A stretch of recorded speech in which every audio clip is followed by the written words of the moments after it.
Morning all, welcome to the Mira Technology Institute webinar on functional safety meets cybersecurity.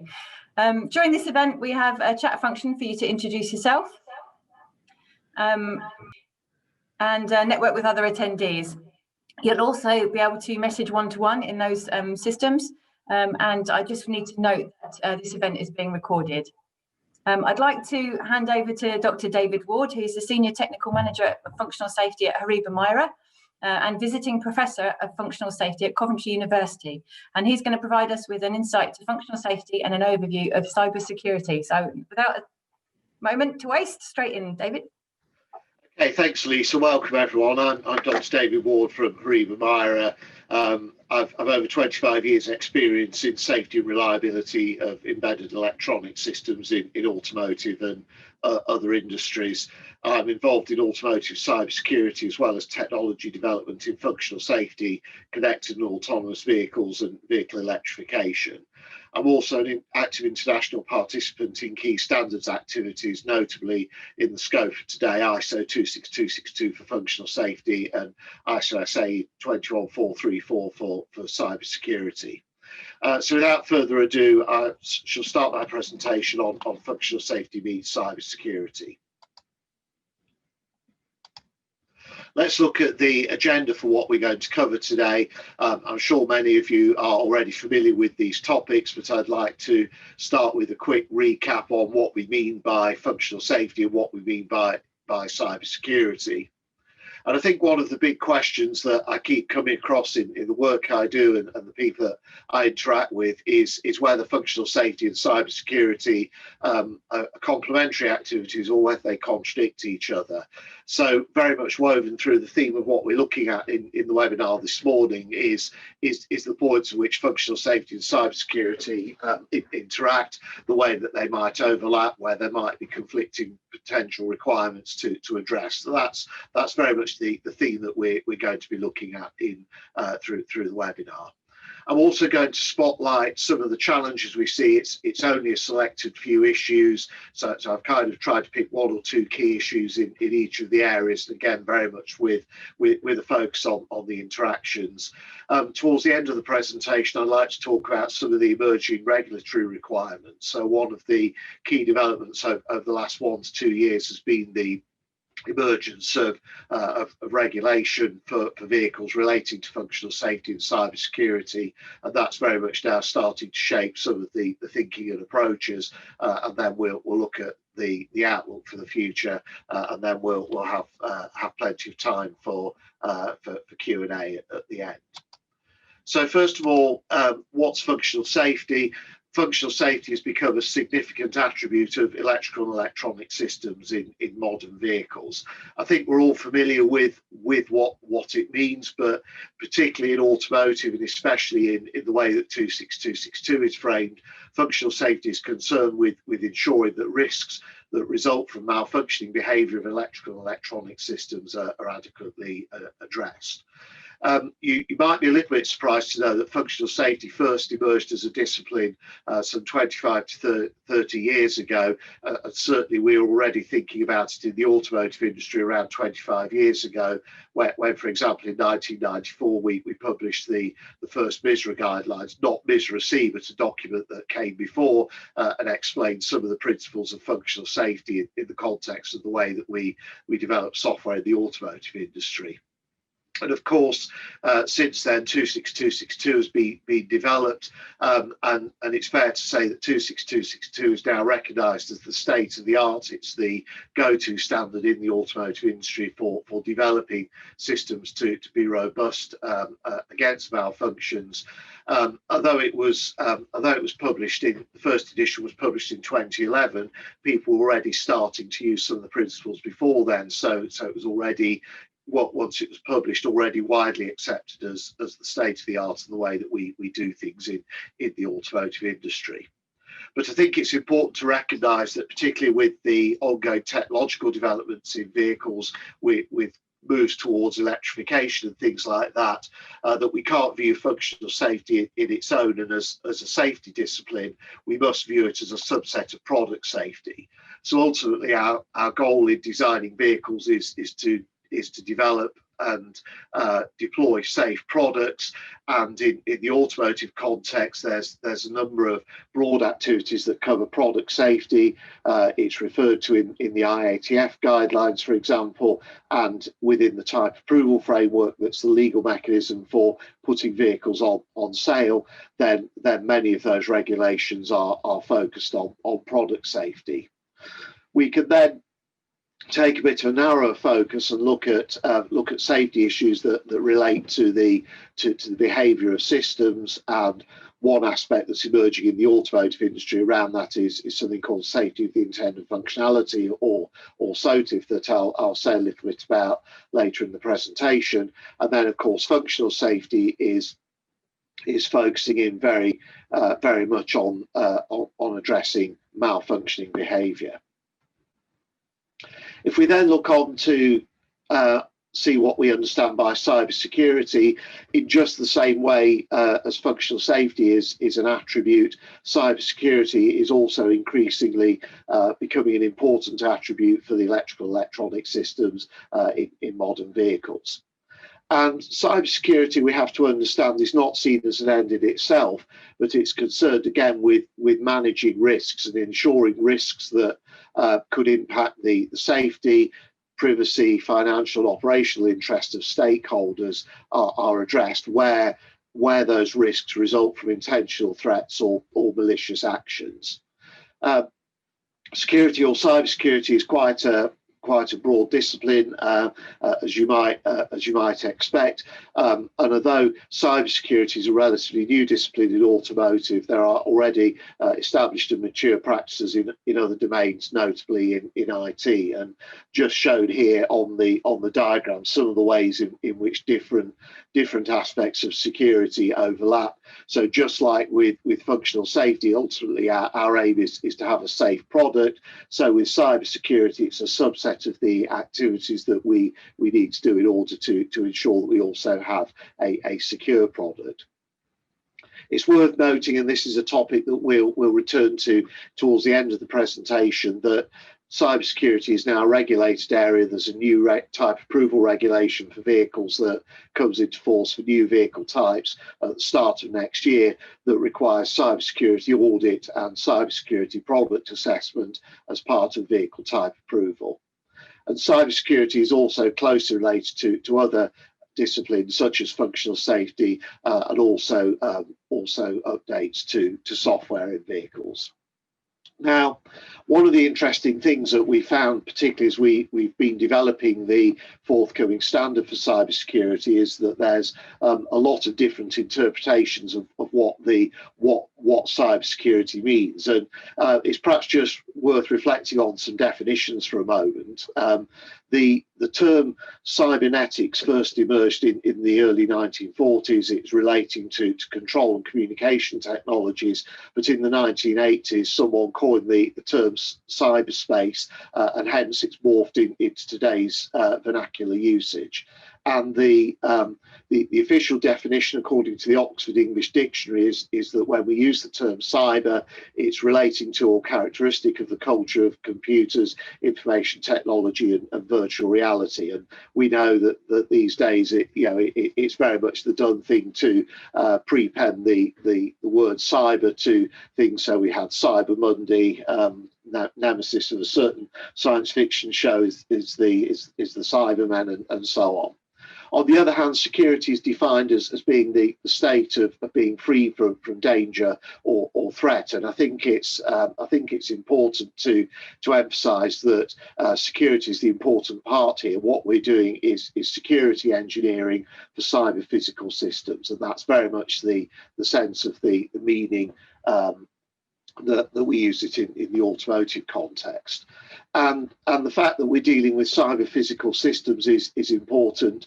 By a cyber physical system, we mean a system of collaborating computational elements that ultimately controls physical entities. And particularly in the automotive world, the fact that there's something physical at the end of a control chain, and the fact that a malicious action could have a physical outcome is an important consideration. I've just shown here a very simple example of a typical cyber physical system. It's actually it's a feature in a vehicle that provides a remote unlock capability. Actually, this kind of system's been on the market for some time, and the model is that someone finds themselves locked out of the car, or they've lost their keys. They can call a service centre, and a remote unlock signal will be sent to the vehicle. That kind of facility's been in the market for many years, but of course, to use a popular phrase, there's now an app for that as well. We're seeing that many vehicles have many features such as remote unlocking, remote engine start to allow for preconditioning and so on available in the app. And the key point about security of a cyber physical system like this is that any of the entities in this system and any of the communication points between them are potential attack points for a threat actor. So someone that, for example, wants to maliciously unlock the vehicle could do it by attempting to impersonate the owner, perhaps using stolen credentials.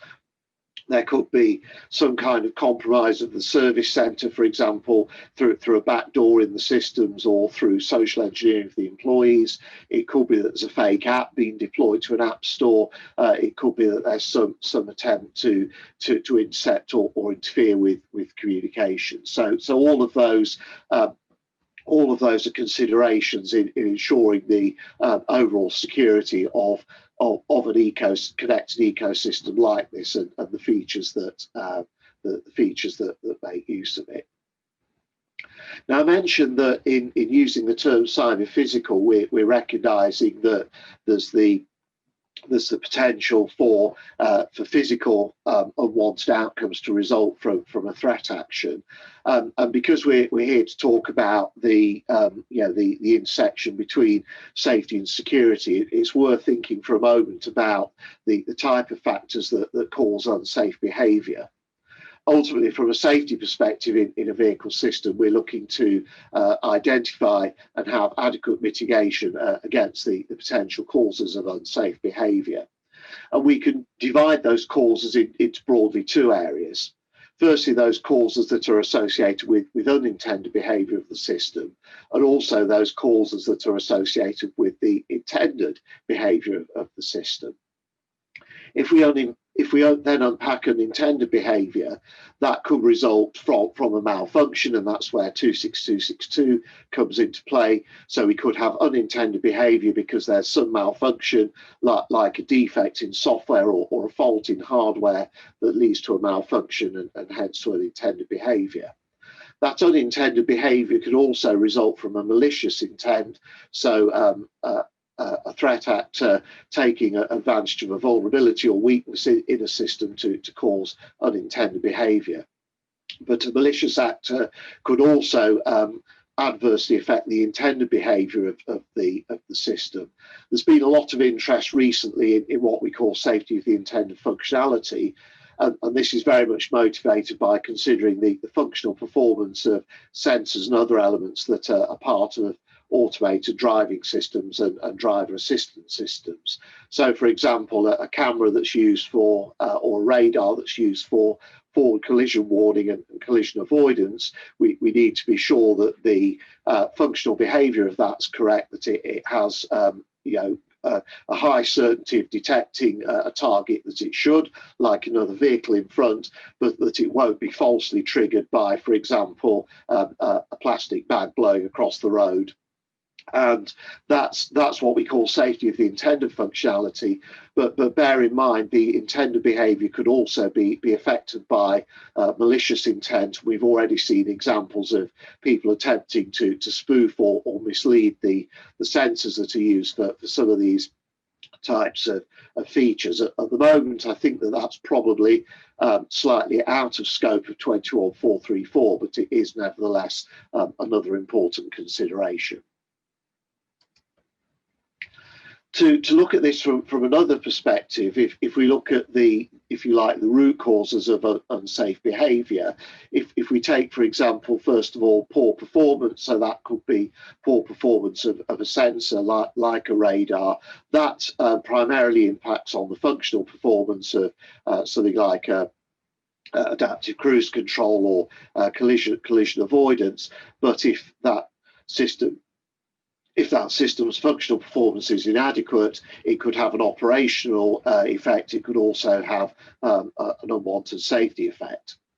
The traditional approach to functional safety is concerned with dealing with systematic faults and random faults as the underlying causes. So generally speaking, random faults, at least in the context of 26262, relate to faults in the electronic hardware, whereas systematic faults relate to defects in the design, specification and implementation of the system, its hardware and its software.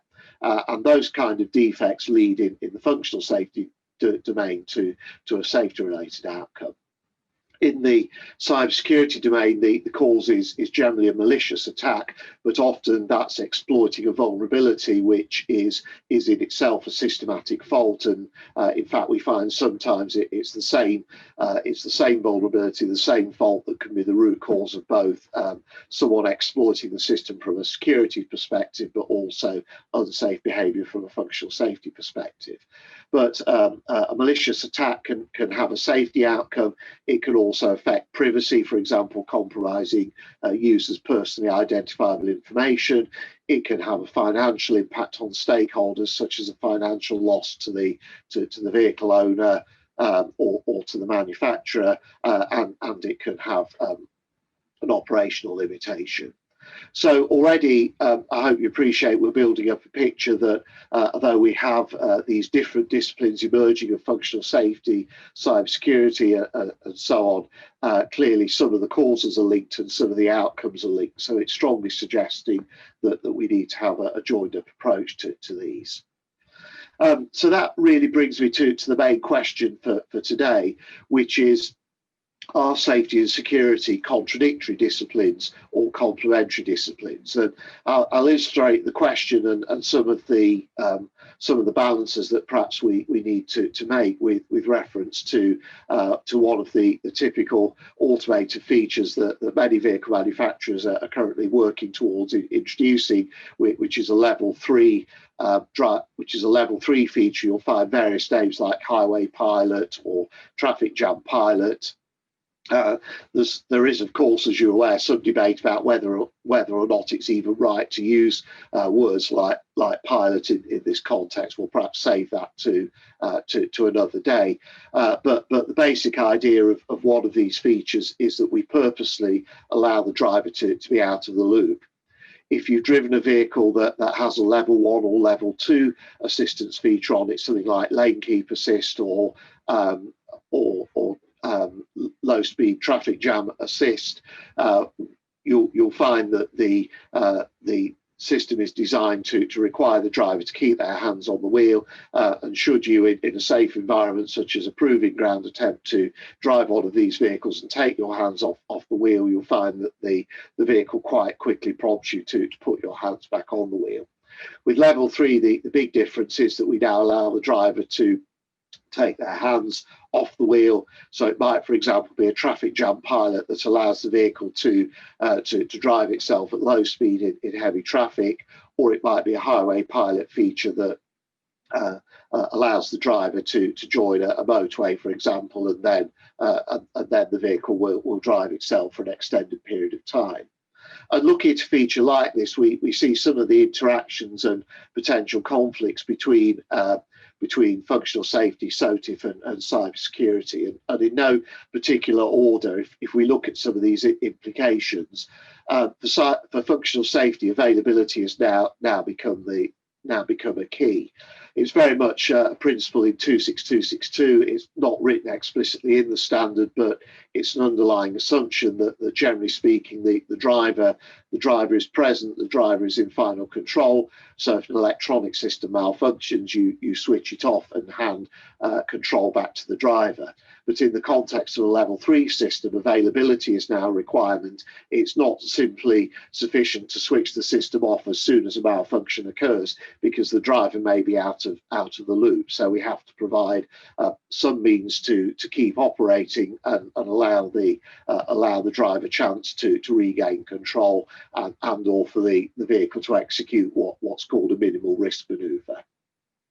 If we now move to SOTIF, safety of the intended functionality, the driver expects the feature to be available without unexpected interruption, and it's very much the case that as these systems become deployed and drivers become familiar with them, that they will, they will get used to their behaviour and used to them operating normally.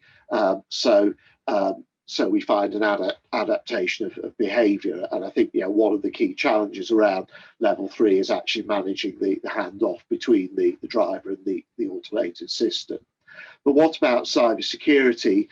If an attack's detected, how are we going to respond to that? Is there going to be some kind of real-time response? The security team might want us, for example, if we detect that there's something that suggests attacks taking place, to degrade systems to get to a safe state. But how quickly can that be done, respecting the availability requirements of functional safety? But what if the aim of the attacker is actually to stop the vehicle, simply starting to remove functionality to shut the vehicle down in response to a cybersecurity attack, as well as contradicting a safety-related availability requirement, might actually be what the attacker wants to achieve. And similarly, looking at how cybersecurity affects SOTIF, sudden loss or interruption of the feature again might achieve the effect that an attacker desires. So I think what this illustrates is that I pose the question: are safety and security contradictory or complementary? And I think I'd like to say that, be so bold as to say that probably both are true. They are very much complementary disciplines. They share common risk-based approaches and share similar objectives of ensuring safety and functionality, etc. But we have to bear in mind that potentially there can be contradictory or conflicting requirements or needs which we have to address and resolve in the development process. If we look at some of the specific challenges we're facing in domains, one of the big challenges we're facing with functional safety at the moment is the greater complexity of features and functionality in vehicles. And what we've seen over the years since 26262 was first introduced is that we've moved from a model where individual physical electronic systems in a vehicle did a certain well-defined group of functions, for example, controlling braking and powertrain, towards much more distributed functionality and network architectures with 52 to 100 electronic systems communicating with each other.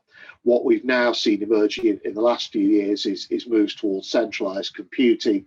I've just given one example here of a supplier who's now offering a high performance computing platform, and this is going into this is in production in some vehicles now, where they've tried to condense physical systems into a smaller number of high performance computing platforms. That's seen as offering greater flexibility, the ability to deploy new features into vehicles in the field through software updates. But how in the design of a system like that, how are we going to demonstrate adequate partitioning between safety, security and functionality, for example? And as mentioned earlier, there's a balance here with respect to, for example, cybersecurity. Another aspect is the need to address availability in level 3 and above systems. We've already talked about that to some degree, so I needn't repeat that. But that's changing some of the fundamental principles of how we approach architectural design, and how some of the concepts in 26262, like requirements decomposition and the hardware architectural metrics, might need to be reinterpreted when there are availability requirements. And what we're also seeing is a trend for people to want to integrate off-the-shelf components, particularly in automated driving. And I'm talking here about both hardware and software components that don't come with a particular safety pedigree, but somehow people want to synthesize these into a system that delivers high degrees of functionality, safety, and availability. Looking at some of the challenges around cybersecurity, one of the big challenges is that attackers don't obey the rules. Whatever we think of, whatever assumptions we make, attackers are going to have a different mindset.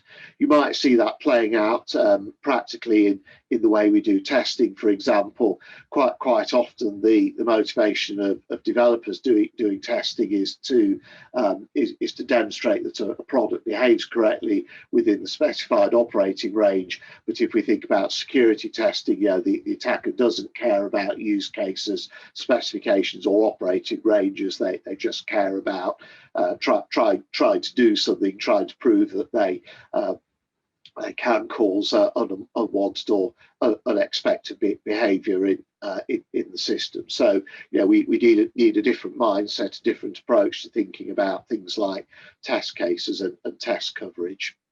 Another challenge is how and when to update vehicle software. So over-the-air software updates are seen as attractive to the industry because they allow us to deploy new features. They also allow us quickly to roll out a correction if new vulnerability is discovered. But clearly, the ability to update vehicle software is itself potentially another attack path. So making sure that only authorized updates can be included, and also making sure that the timing and success of such an update doesn't impact on the availability of safety related functionality. And I'll say more about how that topic's being addressed when we get to the topic of legislation. If we look at some of the challenges around safety of the intended functionality, the big story here is really how we manage the complexity of scenarios. And really the point is that there'll always be things we've not thought about. The best words of Donald Rumsfeld, will always be things where we don't know that we don't know, or words to that effect that he said. So, just taking some simple examples, if you go to somewhere like the town of Swindon in the UK, for example, where there's one of these so-called magic roundabouts, how something like that's confusing for me as a human driver if I'm not used to it. How is an automated driving system going to respond and merge properly and correctly in the traffic? What about scenarios where someone someone's wearing something like a chicken suit walking across the road? It's fairly obvious looking at that something like a pedestrian detection system ought to detect it, but have the sensing algorithms been trained with that kind of scenario, or some bespoke modification of a vehicle. And the basic principle in SOTIF is that we seek to systematically minimise the known and unknown unsafe scenarios. So the principles in SOTIF are that we know there's a whole bunch of scenarios that an automated driving system might encounter. Some of them are inherently safe, some of them will be unsafe. The known safe scenarios we call Area 1. It's basically a snake space of scenarios, and we typically address those through analysis and functional improvement. The known unsafe scenarios we'd address through verification activities. The unknown unsafe, Area 3, that's the don't know, we don't know area. That's the one that's perhaps the most concerned. So how can we minimise the risk of the remaining unknown scenarios as much as possible with an acceptable level of effort? So starting to bring all this together, we found in our experience that combined approaches bring benefits in aligning activities. So certainly things like functional safety and cybersecurity are disciplines that have their own specialisms, their own skills, tools and methods and so on that are needed. But we found already great benefit in aligning the activities and having touch points or interactions between them to ensure consistencies at different levels. So in the concept phase, for example, having a combined item definition, even though the boundaries might be different, and aligning the hazard analysis and risk assessment versus the threat analysis and risk assessment is really important. as we go through different levels of requirement specification, then ensuring that we align and correctly harmonise between safety and security requirements is really important. And then when we get to the lowest level, often there may well be common solutions. For example, in software, where at a very low level, the well-known MISRA C coding guidelines now cover both safe programming practices and secure programming practices, and what one set of techniques there actually has benefits in both domains. Moving on to look at regulatory activities, one of the key developments, as I mentioned at the start, that's happened over the last few years is that there's been moved towards regulation, particularly around cybersecurity, but also covering software updates and advanced lane keep assist. So there's 3 new regulations. I don't think the numbers are officially known yet, but this is to the best of our knowledge what we believe the regulation numbers will be. And these come into force in January 2021 for new vehicle types. There was a question already that said what vehicle types is regulation 155 applicable to, and I believe that that's initially applicable to passenger cars only. So we'll just double check. We'll just double check on that. So what's interesting about all 3 of these regulations is that they contain references to standards as a means of evaluating both the development process that's being used and also of the technical design. So both the cybersecurity regulation and the software update regulation refer to a management system audit, so an audit of the management system that's used for cybersecurity and for software update. And 21434 is seen as one means of achieving the audit requirements. So we can expect that regulators might want to see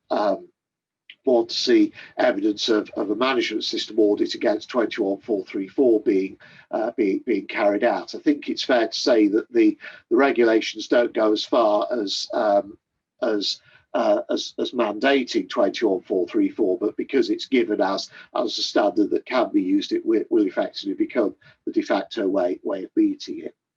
With software update, there isn't a standard ready for that yet for the management system audit, but we are working on a standard for the engineering process around software update, and that will be referenced in a future edition of the standard.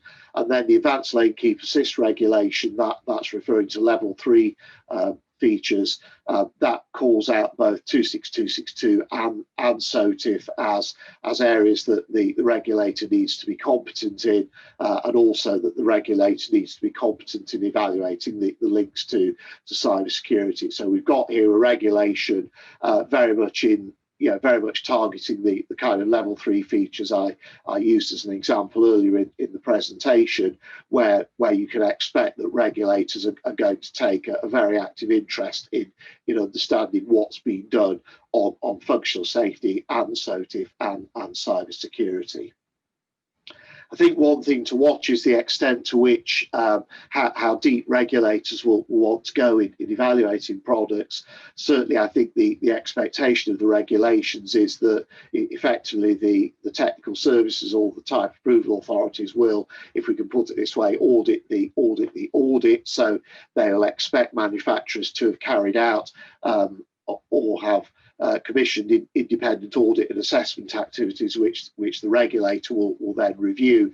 But depending on which type approval authority you go to, your experience may vary, and you may find that some approval authorities will want to go deeper in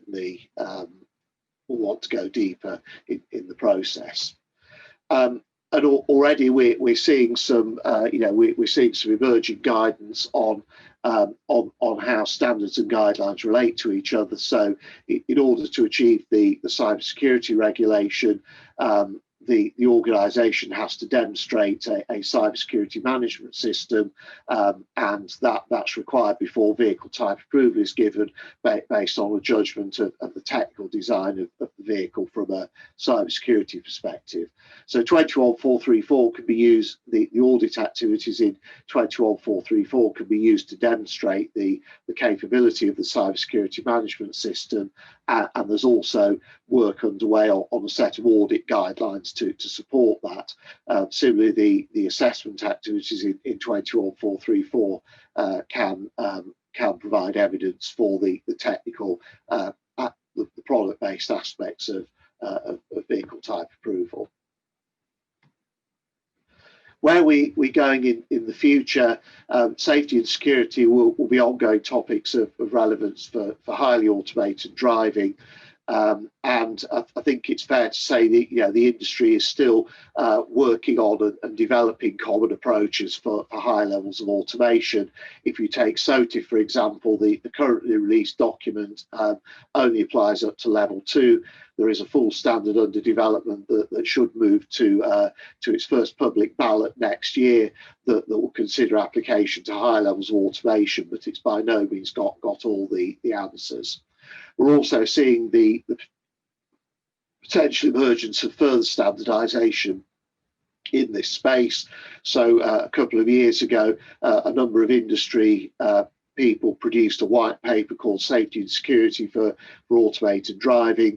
That's now being developed as a technical report that will be published by ISO very, very shortly. And then the intention is to take that further and probably in a couple of steps or ultimately develop that towards a standard. So the industry is starting to work on combined approaches. And again, we had a question from the audience saying what's publicly available for how cybersecurity and functional safety activities can be combined. I would say that the white paper and the technical report that's about to be published are one source of information. Also in the predecessor to 21434, which is an SAE recommended practice J3061, there is some more specific guidance there on aligning the safety and security life cycles. 26262 has some guidance on how cybersecurity can be considered from a functional safety perspective, but we've chosen not to have a reciprocal annex or appendix in 21434 at the moment. So I'd say that there's three sources of information there: the guidance in 26262 from a functional safety perspective, the guidance in J3061 from a cybersecurity perspective, and the emergence of documents like the white paper and 4804. So in conclusion, functional safety and cybersecurity are attributes of vehicles, and I think it's important to emphasise that when we're designing vehicles, vehicle engineers are very familiar with both objective and subjective attributes, such as the electric vehicle range as an objective attribute, or ride and handling, occupant comfort and so on as subjective attributes, and we set those as targets for a vehicle that we're going to develop right at the beginning of the programme. Really, we should treat functional safety and cybersecurity in the same way. They're attributes of vehicles and their systems, and we should treat their specification and development in a similar manner to other vehicle and system attributes.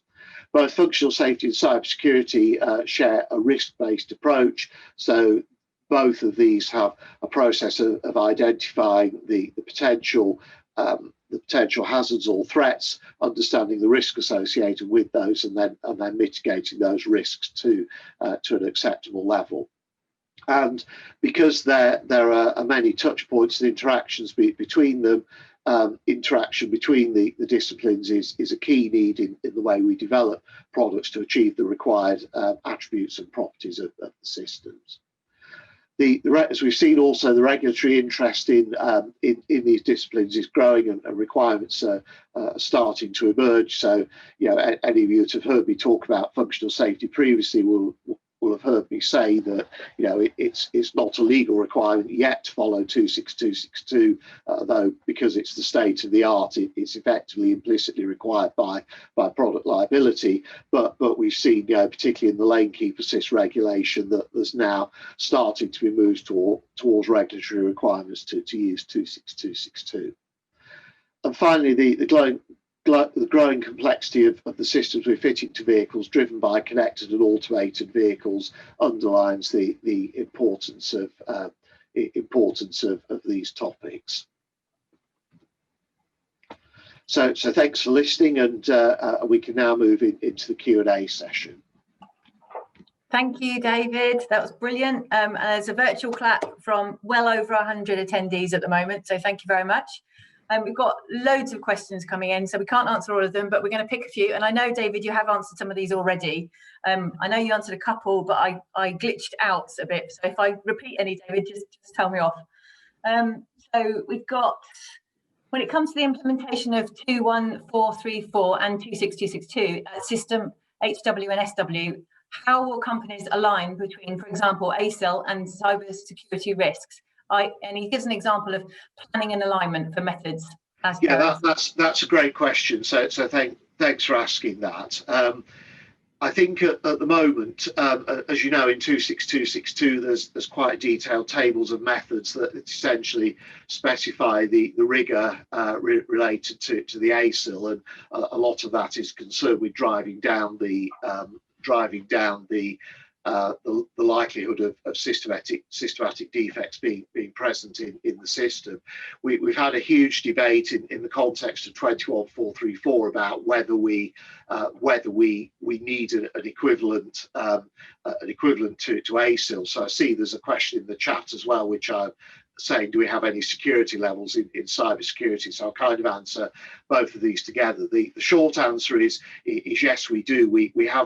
We've introduced a concept called cybersecurity assurance level, or CAL, in 21434, but it's not at the moment a normative requirement. So it was felt to be not sufficiently mature to be given as a requirement. And so if you look at the draft of the standard, there are some tables that show how a cybersecurity assurance level that results from a TARA could be mapped into different levels of rigor of applying the techniques. There's been some debate around whether or not we should remove that, so it's very much watch this space, the final version of the standard, to see whether or not it makes the final cut. But I think if it doesn't, there are some of us who've been sufficiently involved in that to recognise the value of the approach. And I think what we would see is that you should take ASIL from a functional safety perspective and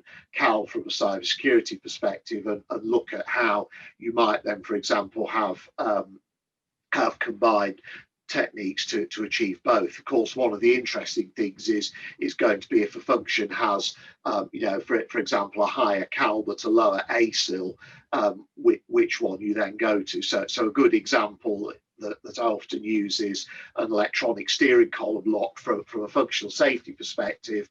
Failure to lock when you park the vehicle is a non-event. It's not safety related, so it likely be rated QM in a hazard analysis. But from a security perspective, actually stopping that system from locking the steering column might be one of the things that a malicious actor uses to try to steer a vehicle. So it's likely to have a higher CAL from a cybersecurity perspective. So there will be some challenges around balancing the methods like that. But I think even if 21434 is not giving a normative position, then we can take inspiration from the approaches in 26262 and tailor and adapt those in the context of cybersecurity. Thank you. So is there much adoption of the SOTIF principles yet, and what about non-ADAS functions?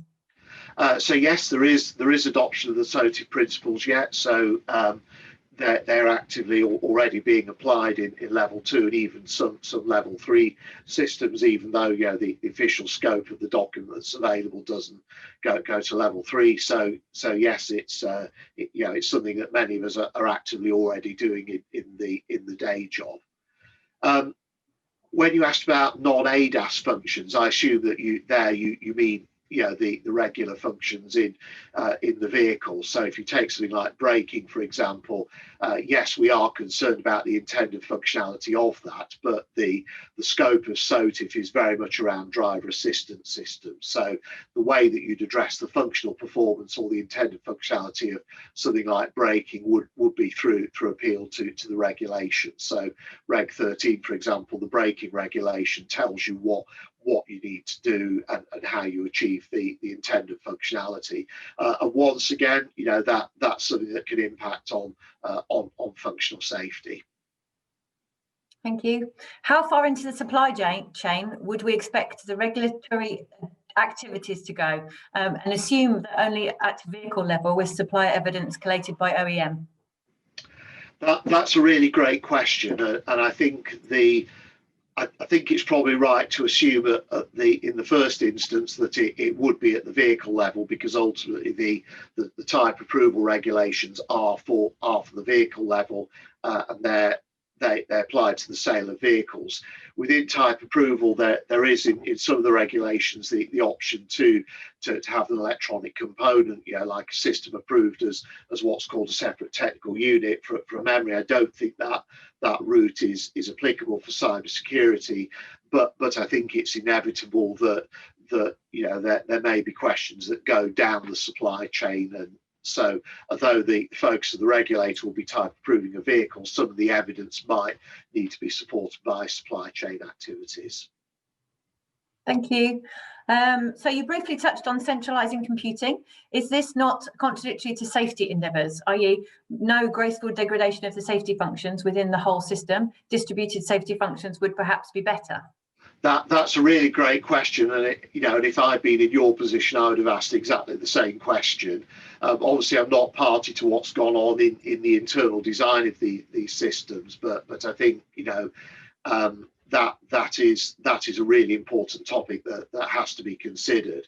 I think from what I've seen, the intention is that at least in the short term, that you're not trying to put everything in the vehicle in one massive computer. So you might still retain individual controls for things like electric machine control and braking control, but you would expect within the high level computing that there would need to be designed for redundancy and partitioning and degradation within that. Are AI-based visual recognition systems in production today, or will they only be allowed once the systematic testing and validation techniques and processes that are effective for ensuring that such safety systems and safe to the acceptable level? I believe they're already in production, so I believe that some collision avoidance and collision detection systems already make use of AI, so things like edge detection and so on. So I think really that's the point I was making, that the industry is still having to agree approaches, and another huge topic that we need to grapple with in the context of 26262, and it's one that I'm personally involved in helping to decide what the approaches should be, is how you deal with assurance of systems based on machine learning and AI in the context of safety related systems. David, do you know if ISO 21434 is when it's planned to be released? At the moment, it still appears to be under development, with a draft published in February 2020. Yes, that's correct. So we expect it to be released probably by the middle of next year. So at the moment, you're right. There was a public draft. We're still working through the comments on that. In fact, straight after this webinar, I'm joining another meeting where we're continuing to work through the comments on that draft. So we expect to go to what's called the FDIS, the final draft ballot, probably around February next year. That ballot can only, assuming that the standards accepted in that ballot, it can only introduce editorial changes at that point. So we expect the full standard probably around about June next year, but plus or minus a month at least on that. Thank you. Is there a published risk assessment for cybersecurity considerations of AV? Not that I'm aware of, no. In your opinion, which will be the role of UL 4600? Right, that's a really interesting question, because that's a standard that a lot of people are talking about. But I think, to be fairly blunt about that standard, it's a useful contribution, but you have to bear in mind that ultimately that was written from an assessment perspective, and it's very much written, and I think it's also fair to say, that there's not been a huge engagement of wider automotive industry stakeholders in the way that there has been with 26262. So I think it's a useful contribution to the debate, but the considered view of the automotive industry is that ISO is the right home for standardisation in this space. And one of the big questions I often get is, well, clearly 26262 wasn't written against the prospective automated vehicles. No, it wasn't.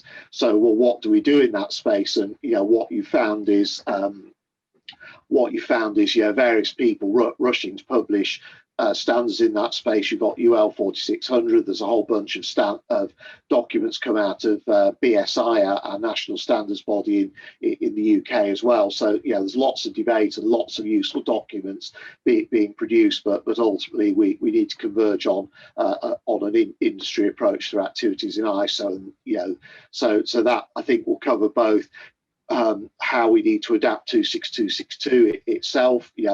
Firmly believe we should carry on using 26262 as the go-to standard in the automotive industry, and build on its approaches and adapt them where necessary.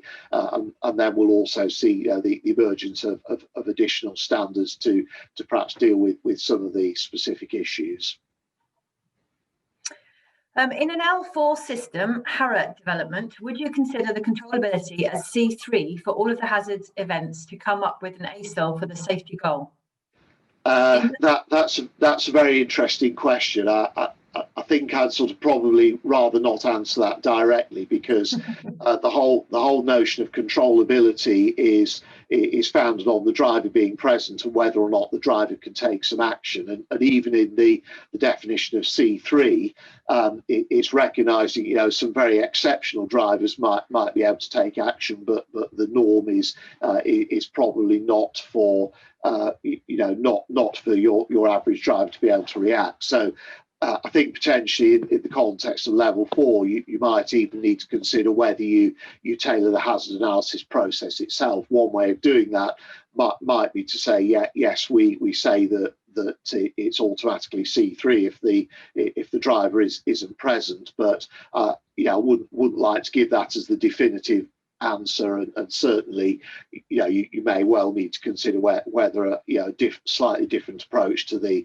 hazard analysis is needed. And actually that's one of the questions that I think will be addressed directly in the context of 26262 in the future. Brilliant, thank you. What is the difference between Work Package 29 and ISO 21434?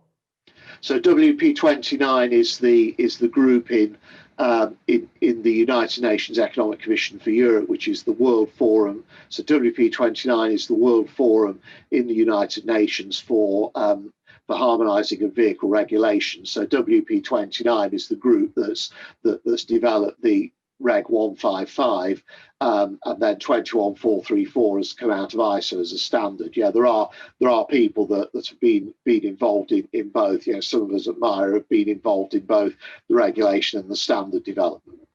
But essentially, WP29, that involves regulators and vehicle manufacturers and so on, whereas 21434 has very much been developed by the automotive industry and its supply chain. Thank you. I think we're going to round up on this last question, and it's more of a discussion point, I think. Someone's put in, cybersecurity has more life risk than safety, ? Does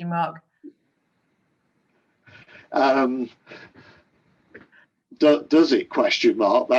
That's an interesting question. And I think, again, that's one of the topics that we've worked through. And I think I think I see where that question is coming from and understanding it, and I think one of the key questions that we've grappled with in in developing 21434 is whether or not we should give some calibration or scales to things like that. So myself and some other colleagues were involved in a European research project a number of years ago that first developed a TARA process for automotive, and within that we tried to put some scales on, you know, things like severity and financial loss, but it's very dependent on the perspective of the stakeholder. So at the moment we don't give a calibration in 21434, and we say that, you know, you need to decide in the context of your analyses what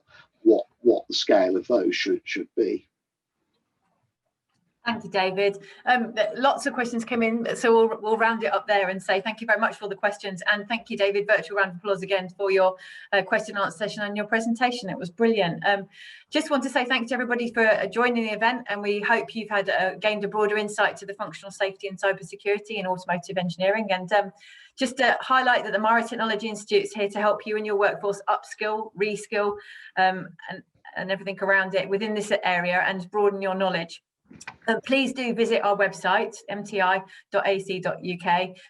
to have a look at all our courses and to find out about upcoming events. Connect to us on LinkedIn and all the information on screen now. And we look forward to hearing from you. The questions and answers will be on our website along with this presentation. So thank you very much, everybody.